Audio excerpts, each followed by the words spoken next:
எந்த ஸ்திரீயை நீ வஞ்சித்தாயோ அதே ஸ்திரீயின் வித்தாய் வந்து உன் தலையை, மனிதனை கெடுத்து போட்ட தேவ திட்டத்தை கொலாப்ஸ் பண்ணின உன் தலையை அவர் நசுக்கி ஜெயம் எடுப்பார் என்றார். இந்த வார்த்தை நிறைவேறதான் கிறிஸ்து இந்த பூமியிலே வந்து சிலுவையிலே மரித்தார்.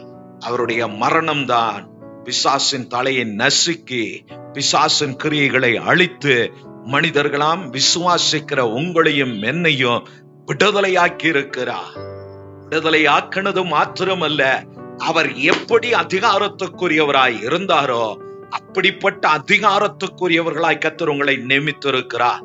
நான் தைரியமாய் சொல்லுவேன், பரலோகத்தின் தெய்வத்துக்கு அடுத்த ஸ்தானத்துல தேவ ஊழியர்களை கர்த்தர் இந்த பூமியிலே ஏற்படுத்தி வைத்திருக்கிறார். அவர்கள் தேவனுக்கும் சபைக்கும், தேவ ஜனம் உங்களுக்கும் தேவனுக்கும் மத்தியஸ்தம் பண்ணுகிற அம்பாசடராய் கர்த்தர் வைத்திருக்கிறார். அதே போலதான் அடுத்ததாக உங்களை, தேவ ஜனமாகிய உங்களை, இந்த உலகத்தில் இருக்கிற ஜனங்கள் எல்லாரை விட மேன்மை உள்ளவர்களாய் கர்த்தர் வைத்திருக்கிறார்.